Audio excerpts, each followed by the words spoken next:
Vamos a comenzar con esta parte de la noche. Es bueno, van a ver ahora lo que vamos a hacer. Nada, agradecerles su presencia, agradecer la invitación a Ricardo Daniel y a todas las personas de este lugar que lo hicieron posible. Y pues nada, vamos a empezar. Vamos a leer 2 minutitos nada más para dar un poco de contexto sobre lo que va a suceder aquí. Este proyecto que van a ver nació cuando el equipo del Museo Tamayo nos propuso realizar una activación de la pieza El Gran Teatro, Teatro de Títeres, un teatrino pintado por David Hockney, en el marco de la exposición individual que se le dedicó en 1984. La exposición se titulaba El Gran Teatro de David Hockney. Hay algo misterioso con ese teatrino porque desde aquella ocasión no había vuelto a ser montado. No hay ningún registro, ninguna fotografía de cuando fue expuesto en 1984 y tampoco aparece ningún catálogo del artista. Nosotros, la Lagartijas Tiradas al Sol, somos un grupo de artistas dedicados principalmente al teatro, a la creación escénica relacionada con lo real.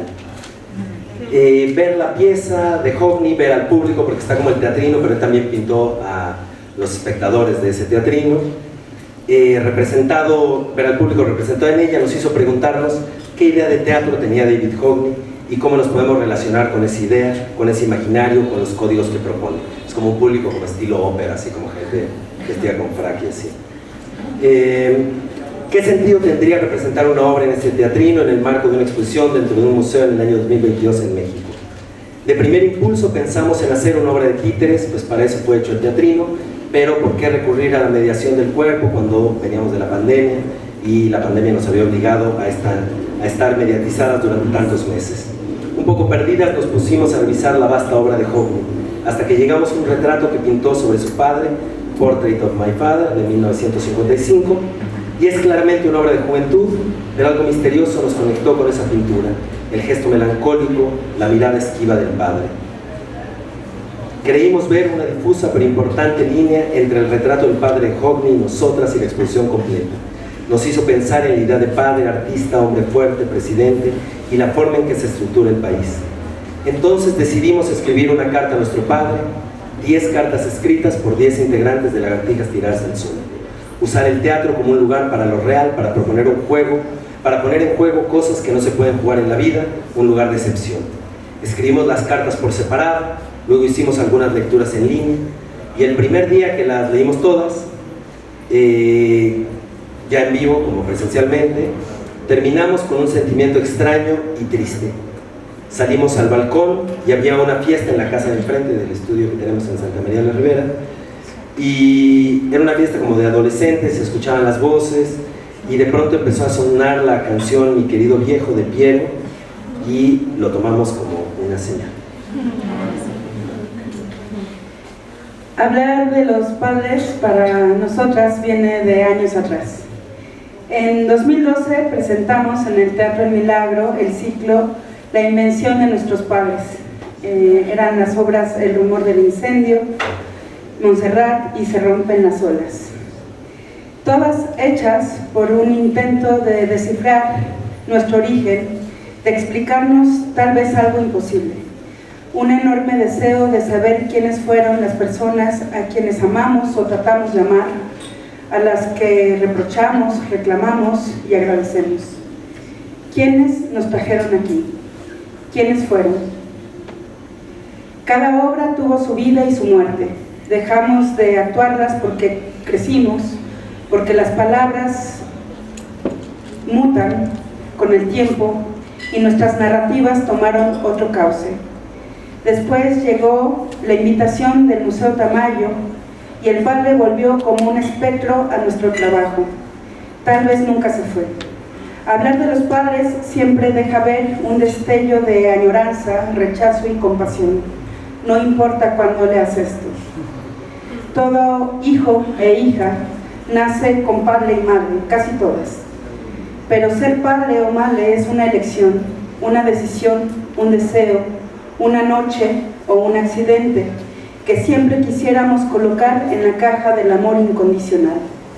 Ese intento permeó a algunas espectadoras y espectadores en el Museo Tamayo. Meses después, el museo publicaría nuestras cartas en este libro.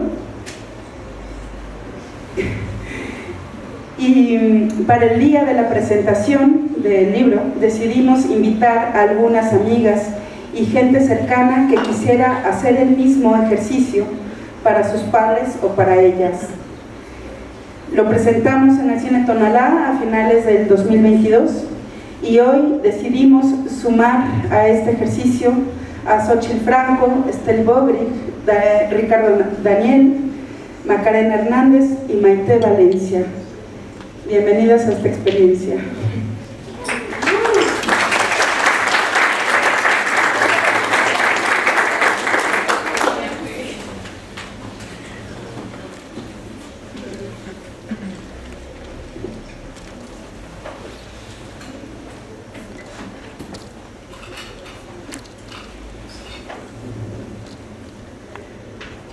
Pa, en este momento estás cantando unas rancheras en tu noche bohemia. Me pediste que me armara un repertorio para acompañarte. Te cantaré al rato un pedacito de Chente para honrar nuestro amor. Por ahora, una lectura a esta carta, que no es la primera.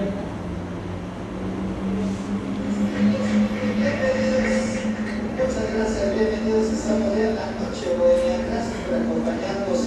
Yo soy Domingo Maricela, que estamos transmitiendo en vivo desde la hermana República de Guadalajara para el mundo. Aquí en el lugar 666, Avenida República del Guadalajara, 666. Y lo vamos a pedir.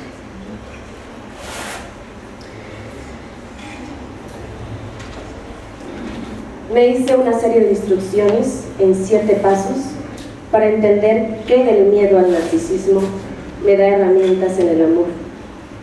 Por ti, claro, porque lo aprendí de ti. Hablo de tu ira y de cómo no salir humillada. Hablo de cómo te puedes esconder de alguien que crees que te va a matar. De cómo estar 3 pasos adelante de una manipulación. De cómo detectar violencia psicológica. Hablo de lo importante de la autonomía, la autoestima y la autodeterminación para no depender de un hombre. Hablo de cómo la verdad es el ataque más noble ante cualquier amenaza.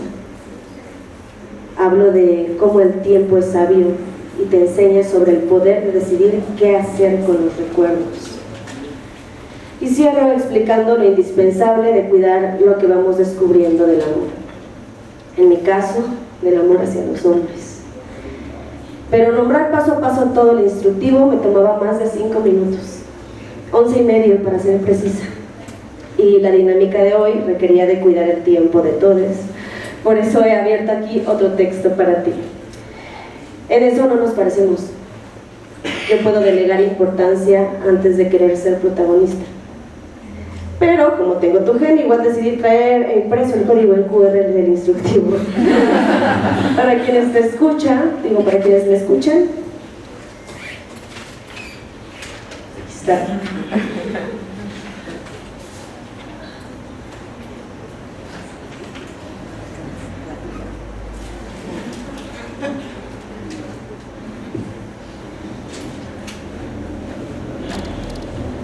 Para quienes me escuchan.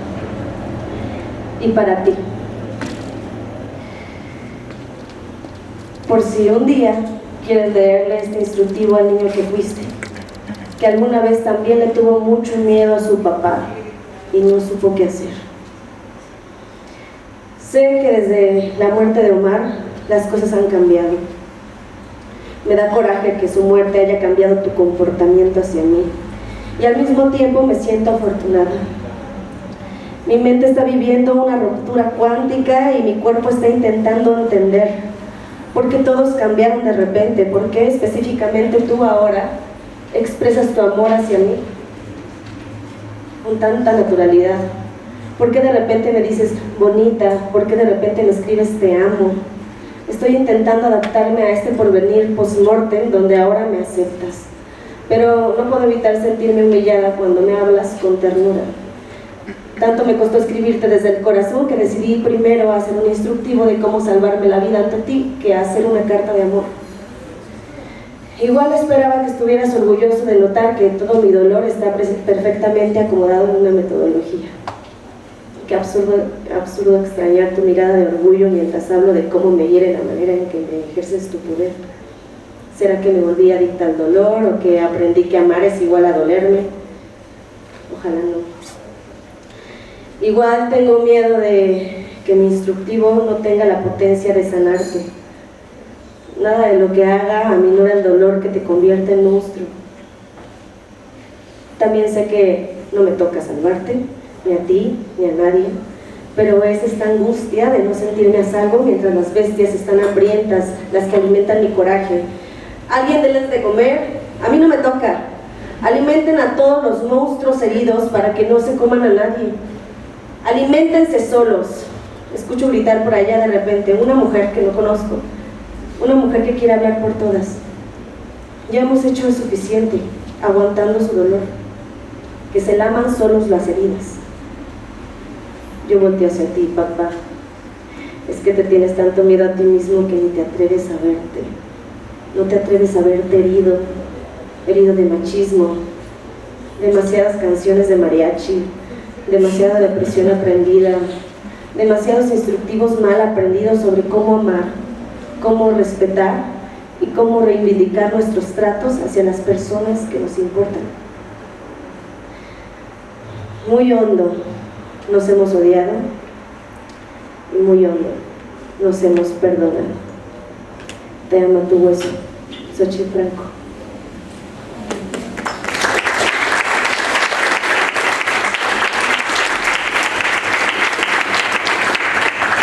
Ahí te va lo prometido. Perdón, vida de mi vida. Perdón, si es que te he faltado. Perdón, cariñito amado, ángel adorado, dame tu perdón. Jamás habrá quien separe amor de tu amor al mío, porque si adorarte ansío, es que el amor mío pide tu perdón.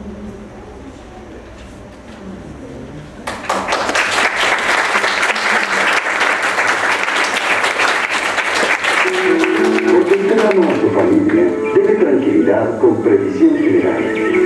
Previsión General.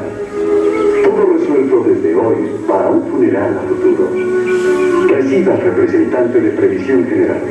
El plan de servicios funerarios a futuro a través de Galloso.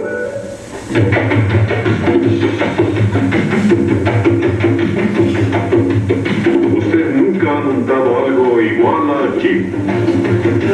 Ningún otro vehículo captura la sensación de Jeep, con la fuerza y el carácter para domar casi cualquier terreno. Usted lo conoce por Jeep, reconózcalo por su carácter. Por su carácter, Jeep.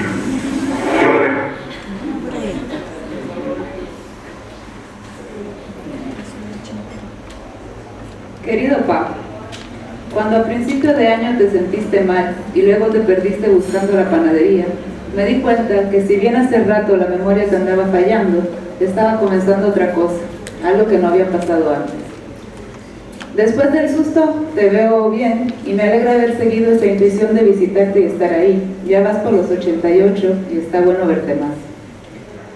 Desde que pasó eso, un día me di cuenta que has acumulado un montón de documentos de tu vida y me pregunto si lo hiciste pensando que la memoria podría fallar y estaba bueno juntar cosas que te ayudaran a recordar. Por ejemplo, están las tachuelas que pegaste en el mapamundo. Las amarillas donde has vivido, las azules donde pasaste un rato y las verdes donde pisaste rápido. Están también las dos paredes llenas de recortes de periódico en todos los idiomas, titulares deportivos de cuando eras boxeador. Me da risa el de Ogrish dice que todo es una mafia. No te acuerdas muy bien de dónde viene, pero no hace falta. También están todos los videos que grabaste. Casi que mis recuerdos de infancia son esas imágenes que vimos tantas veces. Una personita brincando o bailando, a menudo vestida de rojo entre colinas, con una música de fondo que salía de la grabadora que llevabas contigo. Y tus eternos paneos lentos de cielos y montañas, el Tarkovsky de Clastra, como te decimos. Luego están los cajones de cassettes de audio, cada uno con su carátula hecha a mano, y donde recientemente apareció una grabación que le mandé a los abuelos cuando tenía 5 años. En los últimos tiempos hasta hiciste unas largas mamparas llenas de fotos de todas las épocas de tu vida. Ahora que lo pienso, te fuiste construyendo un museo, pa. Cuando organizaste todas esas cosas, ¿tenías miedo de que se te fuera el pasado o intentabas revivirlo? Mientras logro volver a verte, pensé en mandarte una serie de imágenes que están en mí para sumarlas a tus colecciones. Hay de todo. Acá te va. Recuerdo los columpios que me hiciste y cómo le enseñaste al perro a hacer un truco con un bastón. Recuerdo las parrilladas y cuando invitabas a los amigos a jugar ruletas, o cuando nos fuimos a robar manzanas y casi nos cachan. Recuerdo cuando me enseñaste que si alguien me quería hacer daño, apuntara su ojo y le diera un puñetazo justo ahí. Y ese día que en la piscina, ese niño molestando y yo apuntándole al ojo, preparando el puñetazo, pero él me pegó primero, y cómo salí corriendo hacia ti reclamándote de por qué le habías dicho a él también. Recuerdo el cumpleaños en que me regalaste una videocasetera que yo sabía no podías pagar, y se terminó pagando con una bequita que me dieron en la secundaria. Recuerdo todas las veces que te pusiste en una cena a contar chistes y también todas las que te pusiste a despotricar contra el capitalismo, la violencia colonial o los supermercados. Recuerdo casi todos los saunas que hiciste en cada casa que habitamos. Te recuerdo construyendo casi solo la casa de Clastra y luego perder la cabeza y la casa frente al criadero de pollos industrial que estaban haciendo a unos 300 metros, con la complicidad del síndico, claro, porque no era legal hacer algo así tan cerca. Me recuerdo diciéndote, asustada, tú tan grande y yo tan chiquita, varias veces después de cenar, que por favor no pusieras una bomba en el criadero, que pensaras en tus hijos. Recuerdo desde ahí ver tu fragilidad, ese sentido profundo de injusticia, uno muy visceral, como un niño chiquito que no siempre entiende qué es lo que conviene o no hacer cuando está muy molesto. Recuerdo cuando estábamos en la fila de un aeropuerto y te pregunté me contaras algo de tu infancia y me contaste eso que te pasó a los 8 años, apenas terminando la guerra.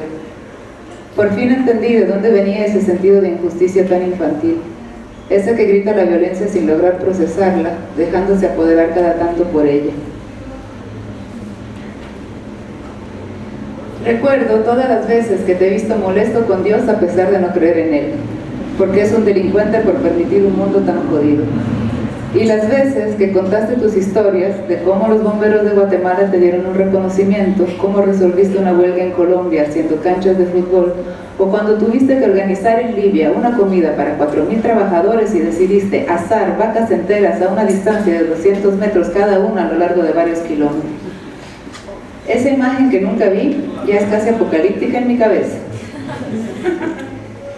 También te recuerdo melancólico y arrepentido de tus errores en la vida loca que viviste, de cómo creíste nunca ibas a envejecer, de cómo te quedaste sin nada por no pensar un poco más en el dinero, por no hacer que quedara lo suficiente para poderme visitar más o para seguir viajando.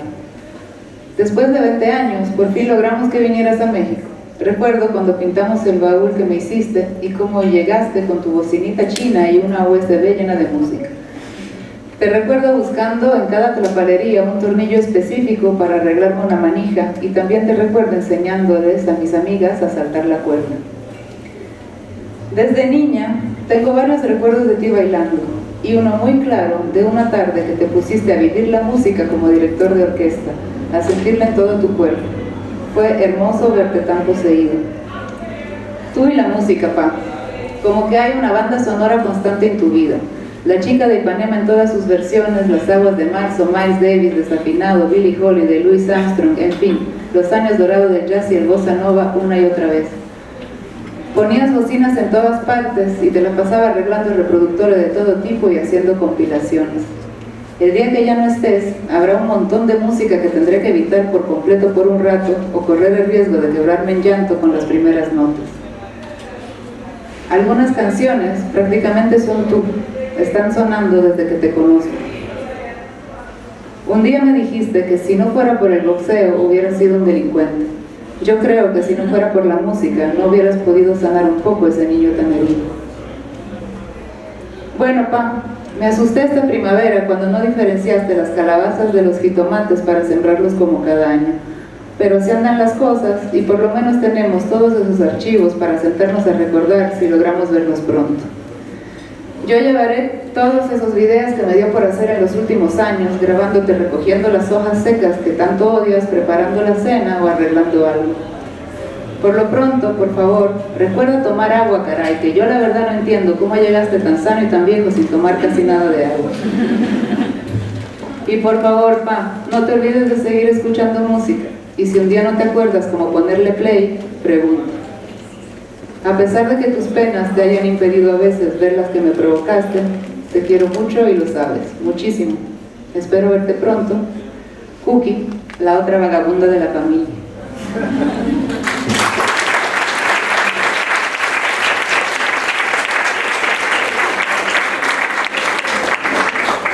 Atención, Alguito Monstrillo te invita. Tú puedes ser el próximo triunfador del tercer festival infantil. Juguemos a cantar. Si tú cantas solo, tienes tu grupo, inscríbete. Busca las bases en tu tienda de discos preferida. Todos pueden participar en el tercer festival infantil. Juguemos a cantar, ya viene. Informes al 527-0100.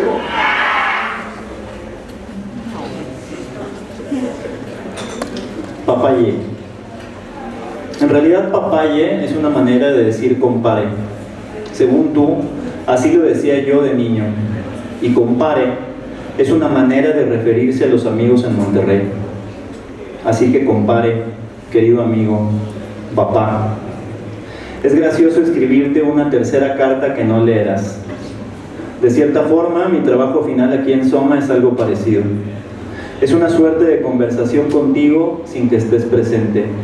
Incluso es una excusa para plantear, más que una conversación, un soliloquio y juicio sobre todo en lo que nos hemos convertido hasta hoy.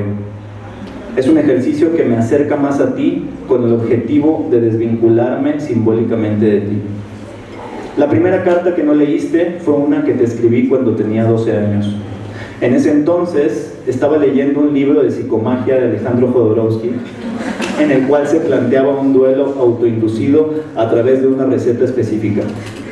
Escribir una carta a tu padre, leérsela de frente y después enterrar a la carta en un acto fúnebre. La escribí y todo, pero jamás me atreví a leértela. De hecho, no te volví a ver sino hasta 9 años después, cuando volví a visitarte. Durante mi adolescencia estuve muy enojado contigo, pero ahora que lo menciono, no recuerdo exactamente por qué. Obviamente que te hayas ido no ayudó mucho, pero siento que había algo más profundo que me causaba rabia hacia tu persona. Tal vez que fueras tan mal hecho, tan a la ahí se va, tan comodino, tan como se dice coloquialmente hoy en día, verguero. Y eso en contraste de tus historias de éxito, con el tiempo, se volvió más importante. Tú hasta el día de hoy sigues contando tus grandes logros en la primera división del fútbol mexicano, los cuales fueron muy breves, pues a los pocos años de carrera te chingaron la rodilla. Espero que el público no se ría tanto porque es verdad. Te la chingaron y tu carrera se convirtió en una fotografía enmarcada con el primer equipo el día de tu debut, ropa oficial de Tigres y de Cruz Azul, y una cantidad de anécdotas de aquellos años que se han convertido en tu bandera y carta de presentación. Me pregunto qué hubiera pasado si tu carrera hubiera sido más larga. ¿Estarías menos ondeado? ¿Serías más empático? ¿Tendrías más cercanía con tu familia? ¿Disfrutarías más del silencio? ¿Serías menos tragón? Debo de reconocer que tiene algo de divertido de venir de la disfunción, pues me las he arreglado para buscar alternativas de cómo narrar mis soportes emotivos, y si bien no te podría llamar tal cual mi padre, y ese papel ya está cubierto por actores de más entereza, con los años he sabido verte como un amigo, como un loco, como un anarcopunk, un viejo mañoso, un viejo lobo de mar, un misterio y una persona que oculta una oscuridad profunda desde la simpatía y el buen humor. Atributos dignos de admirar en la escena artística contemporánea. Qué sé yo, de repente me ondeo también. Siempre tengo escenarios ficticios en mi cabeza en donde voy a visitarte y me hablo al chile contigo y te digo que te pasaste de verga en tono de reclamo, empujándote para aventarnos un tiro. Te imagino medio pedo rompiendo una botella de cerveza en la orilla de una mesa y dejándote venir encima de mí con una rabia cegadora que te lleva a matarme o a herirme gravemente. El encabezado de la alarma sería algo así como: se le hizo fácil. Y la foto sería la de mi cuerpo sangrando encima de una guitarra acústica. Pero la verdad es que cuando nos vemos la pasamos chido. Nunca es algo incómodo, siempre traes chistes bajo el brazo o alguna anécdota que abre el camino a la buena conversación. Y me pregunto, ¿qué pasaría si nos conociéramos más? ¿Qué pasaría si se acabara el misterio? Imagínate que nos contáramos nuestros secretos, güey. Algo cambiaría, ¿no? Tal vez haría más sentido ese que me confesaste alguna vez. Hijo, la verdad es que yo ya acepté que soy una persona mala. ¿Por qué, jefe? ¿Qué hiciste?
Este ejercicio se inscribe en la historia epistolar con mi padre, que había abandonado como a los 16 años.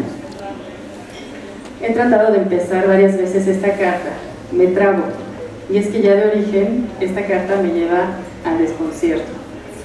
Papá, mi padrino Nacho, mi padrastro Arturo, mi tío José, Javier, Quito, Andrés, Lucio, Sabino, yo mismita. Cookie, papayo, papá indio, papá. Creo que nunca te he podido decir así de frente, naturalmente para llamar tu atención. La lengua se atora cuando te veo y quiero decir papá. Qué curioso cuando añoras tanto tener algo y al llegar el día de su presencia no encontrar lo que buscabas. La correspondencia entre su naturaleza y su nombre. Palabras de representación, vacías de relación y cargadas de deseos. Mi sueño de niño era tener un padre, conocerte a ti quizás. Desarrollé una habilidad para fantasear contigo. Te encontré en los maniquís de Suburbia y te tomaba de la mano. Bien quietos veíamos el horizonte tras la vitrina, en la espera del arreglo de mis dedos que se paralizaban para embonar en el calor del inerte. Luego te vi en los papás de mis amigas, a quienes alguna vez les pedí que fueran mis padres. Recuerdo los ojos tiernos de Carlos, el papá de Luciana. Recuerdo su timbre de voz que decía: Macarena, sonrisa de perlas.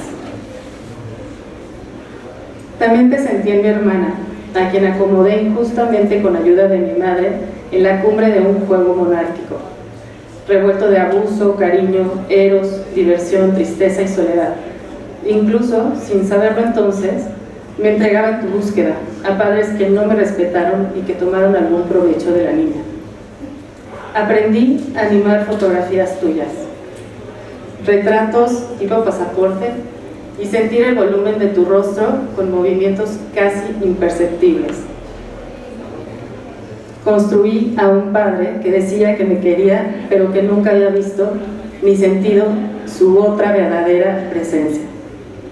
Construí un cuerpo robótico y tieso, homogéneo y liso, sin miembros, con gesto de fotografía y una coreografía ejemplar, perfecta para mí, por supuesto, aunque de movimientos sesgados y opacos, simpáticos y desvanecientes. Emprendí el viaje hacia tu limbo para saludarte y conocerte un poco más, y conocerme a mí también. Y te vi y te abracé como a un extraño. Un jugo agridulce, poco salado, que no sabes si es fermento o cocido. Desde entonces, también te veo en mi rostro, papá, en mis manos y mis caderas, en mi ojito gacho. Aquel cuerpo pasó por una formación obtusa. Aquí está contigo, conmigo. Nos desmenuzo y nos abrazo. Macarena.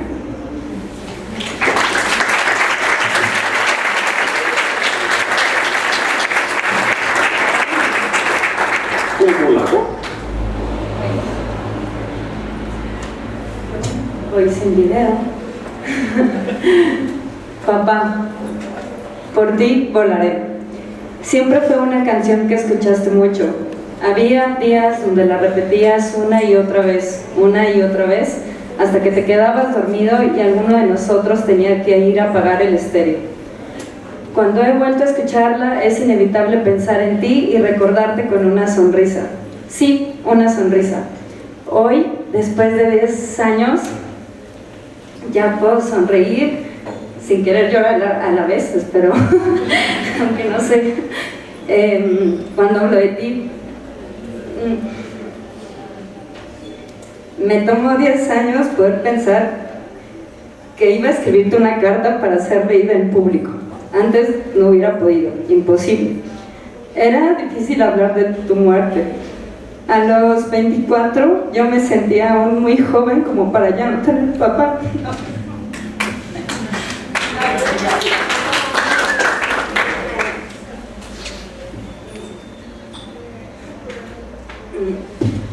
Se suponía que eso debía de pasar más tarde, que yo te vería envejecer y que sería una mujer adulta, quizá ya con una familia o con los nietos que siempre quisiste y hubieras querido conocer. Pero la vida suele enseñarte que las cosas no pasan como lo planeas. Te fuiste un 2 de noviembre de 2014 y desde entonces yo soy otra persona, una un poquito más rota, una más sensible pero a la vez más fuerte, una más intuitiva. Los muertos nunca se van del todo. Y no hablo de tus visitas el Día de Muertos porque ese día, justo ese, fue cuando partiste. Y en mi pensamiento mágico sí fue tu forma de reírte de la muerte. No, los muertos no se van, se vuelven una ausencia presente en tu vida. Una ausencia que nunca dejas de extrañar, pero aprendes a vivir con ella e incluso te acostumbras a ella. Una ausencia que se hace presente a través de recuerdos, música, gestos, alguna referencia a Poe, Oscar Wilde, los cuentos que leíamos juntos en la noche cuando yo era niña y que estoy segura marcaron mi gusto por las artes. Tatuajes de tus besos llevo en todo mi cuerpo. Nunca me gustó que las canciones que te gustaban las escucharas una y otra vez hasta el hartazgo, hasta que mi mamá, mi hermano o yo te pedíamos poner algo más y cambiar. Hoy lo agradezco porque son esas canciones las que siempre me hacen pensarte.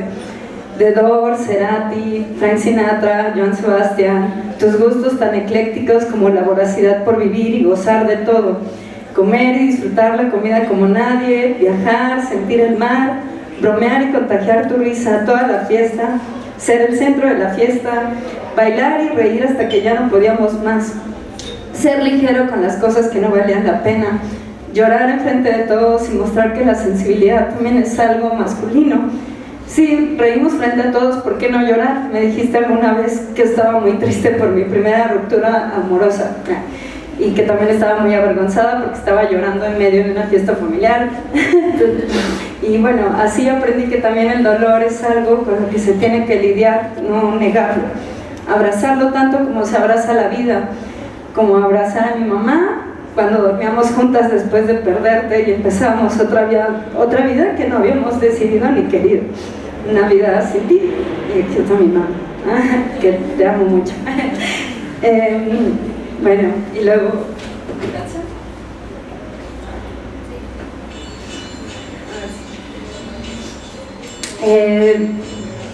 Esa era una canción que ponía mucho. Y I did it my way. Viviste a tu manera, papá. Y eso quizás es lo que me deja más tranquila. Durante muchos años eso también fue lo que más me dolió, que tu intensidad también te llevara a excesos y a sobrepasarte, que disfrutaras más del ocio que de las obligaciones. Me hubiera gustado que te cuidaras más, que comieras más saludable, que hicieras ejercicio, tomaras menos. Al inicio pensaba que sí, pero la verdad, cuidándote o no, quizá el cáncer hubiera invadido igual tu cuerpo, así, de esa forma tan fulminante. Saber que disfrutaste, que dijiste todos los te amo que necesitábamos escuchar y que repetiste las canciones todas las veces que quisiste me da mucha tranquilidad. Viviste como muy pocas personas lo hacen, dándolo todo. Tus 50 años también fueron fulminantes, explosivos, avasalladores, intensos, brillantes, para los que tuvimos la suerte de tenerte cerca. Gracias por ser quien fuiste, papá.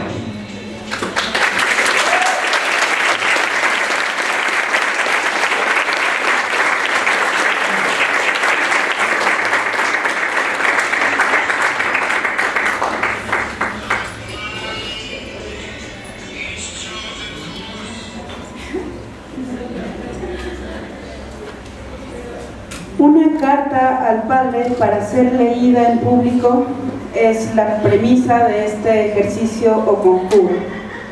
Y así lo vivimos y lo repetimos aquel 2022, más o menos 8 fines de semana. Repetir las palabras en un teatrino a veces puede parecer ficción, pero en Luisa, nuestra compañera y amiga, en aquellos días algo se sembró con este ejercicio, algo que devino años después en lo verdadero, en su vida.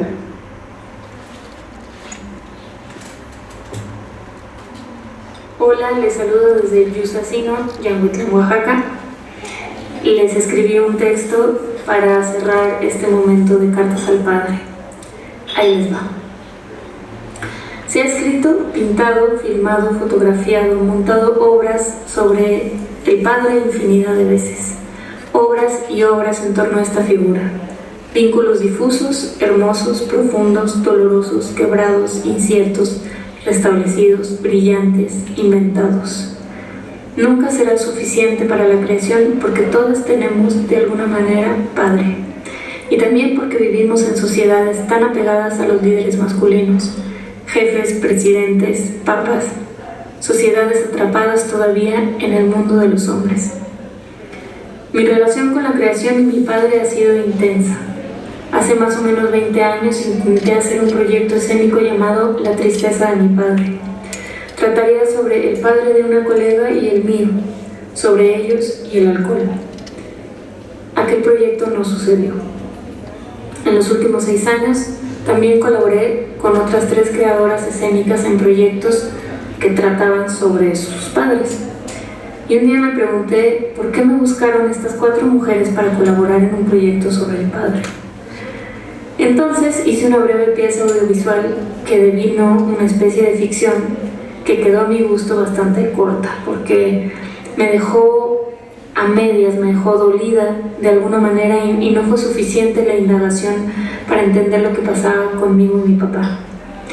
Me di cuenta que el hilo que unía todas esas experiencias contenía un dejo de violencia, un rechazo, una imposibilidad. Luego fui parte del proyecto Cartas al Padre. Ahí escribí la primera de 4 cartas. Fue un escrito basado en la realidad moldeado por necesidades dramatúrgicas, convencionales, estéticas y sobre todo fue una carta escrita bajo la premisa de la madurez. Pero no era una carta que estuviera escrita para que mi padre la leyera. Era en realidad una creación corta para mostrar a un público asistente de un museo en Chapultepec.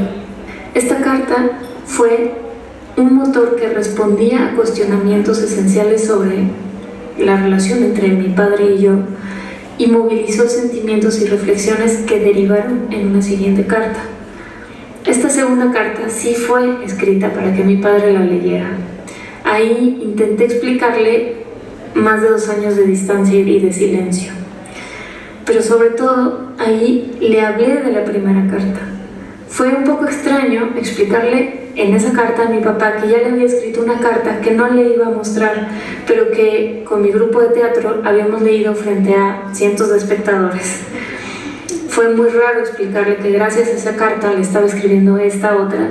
En este segundo escrito hice prácticamente las mismas preguntas que en el primero, pero como el interlocutor real sí era mi padre, el formato del lenguaje y el tono fueron bastante distintos. Hoy sentiría pudor si me pidieran que les leyera esa carta.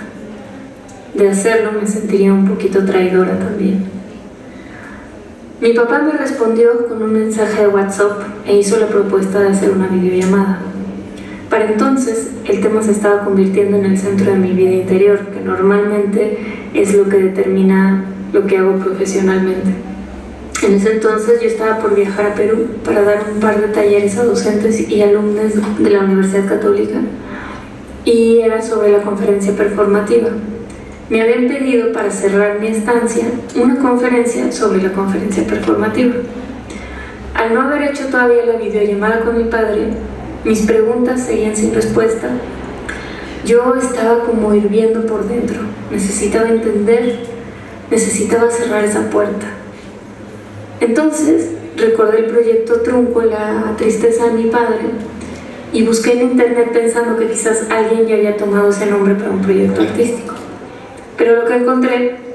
Su producción Tristeza de mi padre viene a continuación para que lo bailen y lo disfruten al ritmo y estilo de zona, por favor, así. Viene entonces Tristeza de mi padre para saludar allá a mi amigo Pedrito y Mari. Los queremos ver aquí en la pista de baile para que lo disfruten. Viene y dice entonces.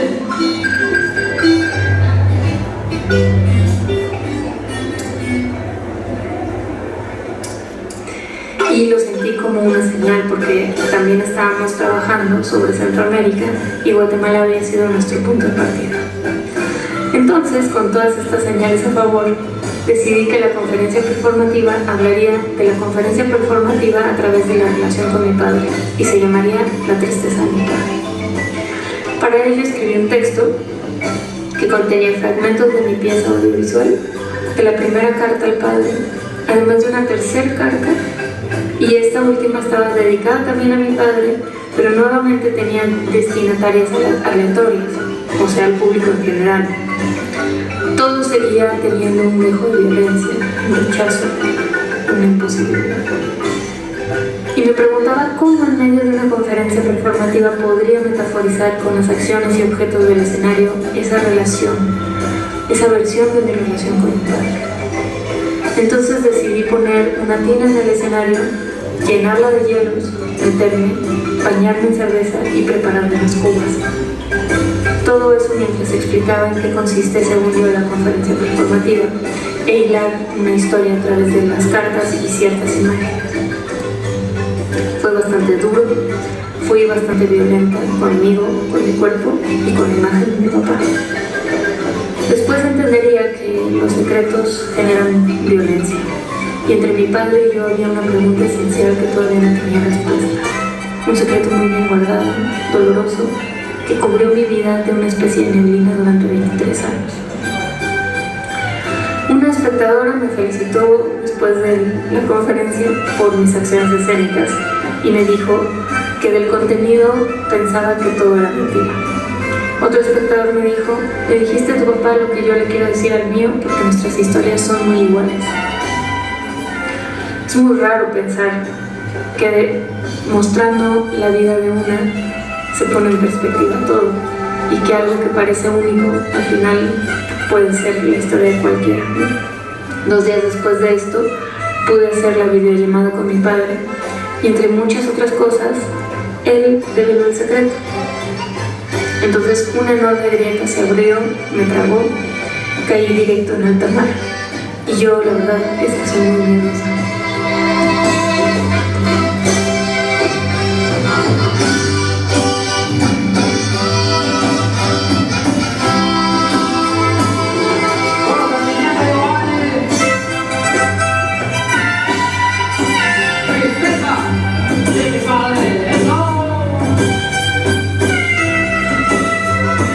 Para salvarme traté de no dejar de ver la pantalla, respiré profundo y lo miré a los ojos. Miré su barba blanca mientras el centro de mi cuerpo era absorbido por el mar.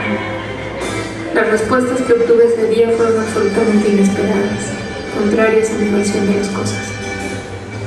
Luego me interné en el Amazonas para hacer un retiro de 10 días dietando con plantas.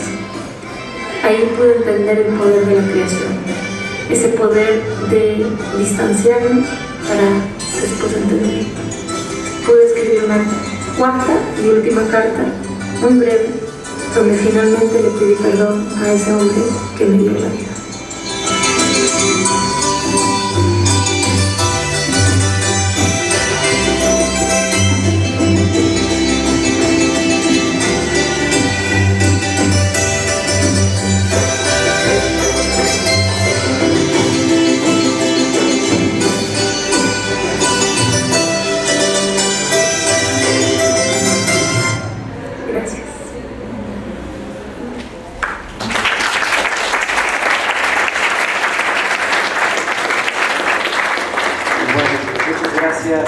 Bueno, en especial a Maite, a Xochitl, a Estel, a Macarena y a Richie por escribir sus cartas y leerlas. Y gracias a todas y todos ustedes por estar acá.